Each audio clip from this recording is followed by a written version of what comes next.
Doutora Raquel, muito obrigada por atender a educadora de Limeira. Primeiramente, bom trabalho, imagino a correria que deve estar por aí. E já vou fazer então a primeira pergunta em relação ao momento em que estamos vivendo. Desde o início da pandemia, a gente fala da chamada curva, do chamado pico.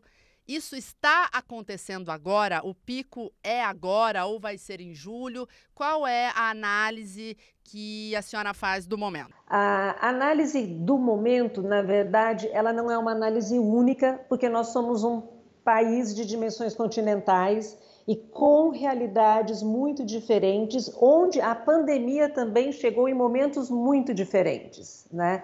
Então, nós temos uma realidade em diversas capitais, onde começou primeiro a pandemia, outra realidade aqui no interior, onde estamos Campinas, onde estamos Limeira também, né? Valinhos e tudo. Então são realidades diferentes. Em termos de Brasil, possivelmente nós estamos chegando perto do pico, mas nós temos que considerar, quer dizer, que sul do país agora, não sei se vocês viram, né, Porto Alegre, Curitiba, o Paraná, com um número expressivo de casos, eles até retrocederam em relação à flexibilização.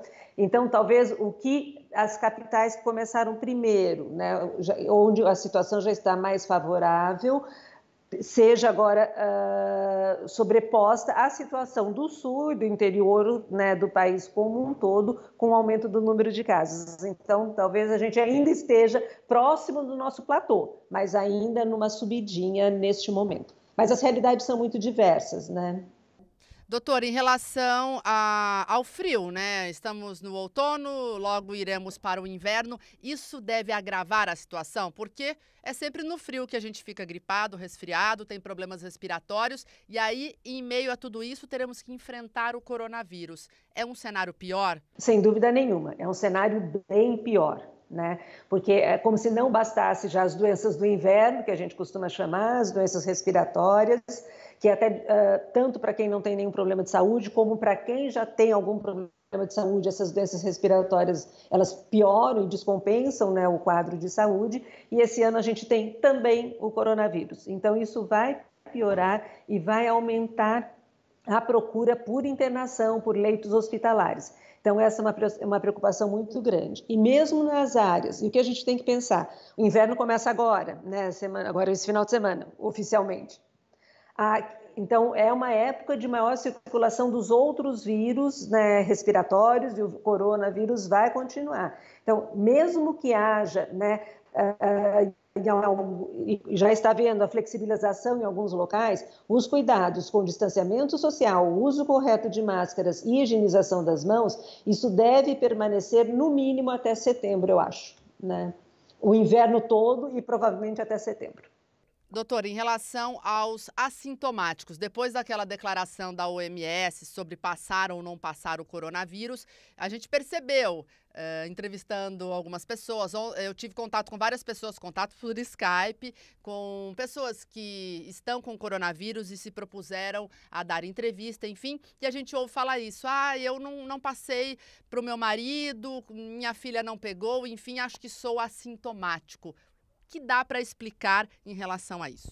Bom, a única coisa que a gente sabe com certeza em relação ao coronavírus, na verdade, são duas coisas. Uma, que aglomeração transmite muito, né? Então, isso a gente sabe. E sabe que o distanciamento social, máscara, higienização de mãos, diminui o risco de transmissão, não zera, mas diminui. Isso a gente sabe. Dois, a gente sabe que também que no momento a gente não tem ainda nenhuma vacina, esperamos ter, mas não temos nenhum tratamento eficaz, esperamos ter, mas não temos até um momento, né? Então, o que a gente sabe? Que a transmissão se dá de pessoa para pessoa. Essa comunicação, que foi uma comunicação até desastrosa, né, inicialmente da Organização Mundial de Saúde, e motivou esses comentários, é porque um estudo mostrou que você teria, na verdade, duas categorias, vamos dizer assim, das pessoas, umas que são as sabidamente assintomáticas que são pessoas que, porque a empresa pediu ou porque resolveu fazer, vai lá e colhe o PCR, que é o exame do cotonete do nariz, agora tem um exame colhendo de saliva para pesquisar o vírus, isso dá positivo, e essa pessoa nunca tem sintoma, ela passa 14 dias totalmente sem sintoma. Esta pessoa transmite? Ela transmite. Tá? Mas ela transmite menos, menos do que aquela pessoa que não estava com sintoma hoje, e daí quinta, sexta-feira ela começa com febre, dor de garganta, tal. Então, a gente divide agora, né, em pessoas assintomáticas, que são aquelas que jamais terão nenhum sintoma, nem uma tossezinha, uma febrinha baixa por um dia, e daquelas que a gente chama de pré-sintomáticas. E das sintomáticas. Se eu comparar estas três categorias, o assintomático transmite menos, mas não é que ele não transmite. Agora, existe muito esse questionamento, mas na minha casa todo mundo ficou junto, um teve, outro não teve, então ele não transmitiu.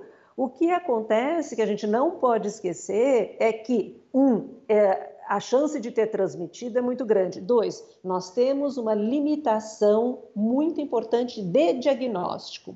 Então, o padrão ouro, que é achar o vírus, né, com uma PCR, o exame do nariz, este é o padrão ouro quando ele é positivo, né? Agora, ele pode ser negativo, tem mais de 30% de falso negativo, isso do melhor exame que existe, quer dizer, é muita coisa, que depende do momento que colhe, depende de quanto que tem do vírus e tudo. Então, e tem pessoas que, isso a gente já sabe desde a China, que comprovadamente tiveram coronavírus, então eles tiveram PCR positivo e que nunca fazem anticorpos. Então, são aquelas pessoas que vão ter a sorologia negativa e tem teste rápido também negativo para sempre. Essas pessoas devem desenvolver algum anticorpo porque a gente ainda não conhece, né?